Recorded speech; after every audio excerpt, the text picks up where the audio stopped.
Today we're going to talk about the Professional Surgical Instrumentation Kit. I'm here with Brad. Hello. And we are going to show you a step-by-step on how to create a osteotomy for, in today's case, a 4x11 rapid implant. We're going to start on the left upper corner with our starter drills. We're going to start with that burr, and it's a round 8 burr. The purpose of that drill, it's a contra-angle drill, is to create a purchase point for your pilot drills. Basically, it's just so your pilot drill has a place to sit, so it's not moving around when you start drilling. We're looking at 600 RPMs, and you don't want to drill too deep. You just want to create that basic purchase point, as you can see in the video. Perfect. Another drill that you have in your kit that pretty much serves the same purpose is your starter drill. So right below that. The starter drill has the same purpose of creating the purchase point for your pilot drill, but as you can see, it's a pointy drill. So if you have a narrower ridge, this one will work better just because it's narrower, so it will fit better. And Brad will show that one as well. But the same idea, just creating a purchase point for the pilot drill, so the pilot drill has a place to sit. There you go, perfect. All right, moving along on our drills, the next one you have is an extension. The extension is available in all our surgical kits, and the purpose is just to, as it says, to extend the length of your contra-angle drills. So in this case, Brad's taking the starter drill. So if you have adjacent teeth that, especially on the interior, that those adjacent teeth are narrow, or that your space is narrow between the teeth, you might need an extra length there. There you go. So in that case, if you didn't have the extender, you would probably, your handpiece would be hitting the adjacent teeth, and with the extension there, you are able to drill as far as you would need. The professional kit comes with 2 sets of pilot drills. The first set on the left are your 2mm pilot drills. They are available in lengths from 7.5 to 18. They are true to length. So if you're grabbing a, there you go, Brad got an 11, the length of the drill from the tip to the stop is actually 11 millimeters. The second set of drills on the right are your 2.5mm pilot drills. Those drills, they are 1 millimeter subcrestal. So they are also available on that 7.5 to 18. But if you get the drill from the tip to the stop, you're actually, the length is considered 1 millimeter longer. So in this case, we're placing that 4x11. So your drill length is 12. So you can go all the way to stop, and you will get to that 12 millimeters total, 11 plus the 1 millimeter subcrestal. In today's case, we're placing that 4x11 implant. So we're going to use the 11 millimeter pilot drill on that 2.5. The total length is actually 12. Remember, it has that 1 millimeter subcrestal. So you can go all the way to depth. So to the red part of the drill, you can bottom it out, and you will get to that 12 millimeter length. Okay, we have drilled our osteotomy with our pilot drill. The pilot drill is our end cutting drill. So you have drilled to depth, so that 12 millimeters, so 11 millimeters of the implant plus 1 millimeter subcrestal. We're going to continue with our implant drills. As you can see, the professional kit comes with 2 rolls of each diameter drill. So you have 3 millimeters to 3.5, 4.0, and so forth. The difference here is that you have 1 set of drills for the rapid implant and a different set of drills for the sure or short implants. Fred's going to get the drills so you can see the difference. Our rapid implants are the root form implants. So the drills are tapered, as you can see, and our short implants, they are the straight walled, cylindrical, so the drills have more on that square shaped. As you're drilling, they are marked with the same color, but the shape of the drills are different. So make sure, in this case, we're placing a 4x11 rapid, so we're going to use that second row of drills. We're going to start with our 3/0. Our depth has been drilled already with the pilot drill. Again, we are placing that 4x11, so we want that 1 millimeter below the crest of the bone, so we're drilling to the 12. So we want to stop at the top of your 4th drill. So you're going to have 2 black lines left once you're fully drilled. Our length has been completed with the pilot drill, so now what the implant drills are doing is just widening the osteotomy to the width of the implant. So we're going to continue with 3/0. The next one is the 3/5. All the drills are going to go to that same 12 millimeter length.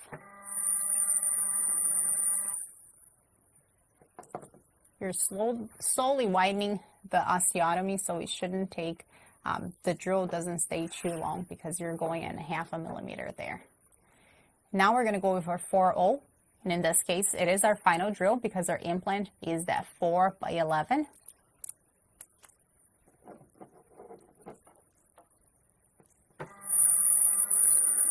.600 RPMs max for all the implant drills.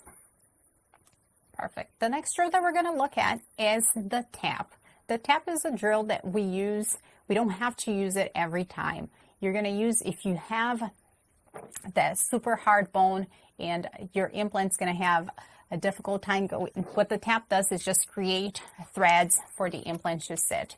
If you look at the drills, the osteotomy that you're creating this far, it's a flat area and the implant is completely threaded. So what the tap does is, you can see the tap is fully threaded as well. It's just create the threads for the implant to insert with ease. You can use the lines as Brad's showing to get to your final length. You don't need to tap all the way. We're looking at 3/4 max, and the tap is a drill that you go very slowly. We're looking at 20 RPMs max. So you're going to slowly insert.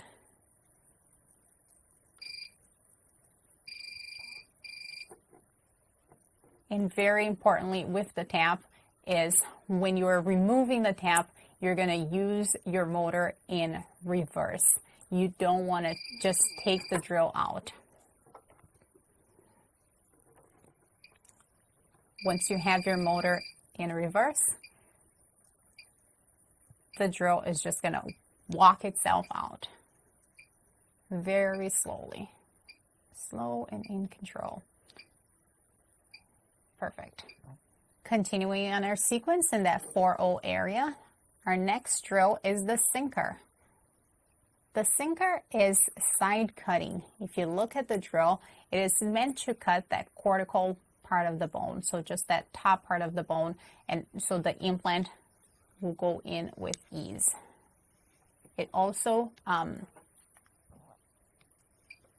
you're going to use it at that 20 RPMs as well. You don't really have to insert to that because it's only for that surface of the bone, just for that cortical area, because it is the widest part of the implant. Perfect. Now our osteotomy is complete. Before we insert our implant, we're going to go over a few of the tools that we have at the bottom part of our kit. We're going to start and on the bottom right side with the parallel pins. Brad's grabbing that 0 degree there. The parallel pins, the use of them is if you're placing more than one implant and you want to make sure that they are parallel, they are just a tool to assist you. So in this case, you have a 0 degree and you can parallel your drill to make sure that they're going on that same angulation, or the proper angulation being parallel. Those pins come in a 0 degree, 10, 15, and 20. Next to the parallel pins, you have a different set of tools. There we have your gauges. To use these tools, you actually have to go at the bottom of your kit. You have your abutment and gauge tool. If Brett's going to get there. There you go. And this tool that was just, this tool is basically a holder for your bone level and your gingival level gauge. It has two sides, a smaller side and a bigger side. The gauges will fit on the bigger side. And this just to assist, so it's easier for you to hold and take your measurements. For your bone level gauge, you see that the lines match the lines that you have on your tray. So the same 5.5 all the way to the 16.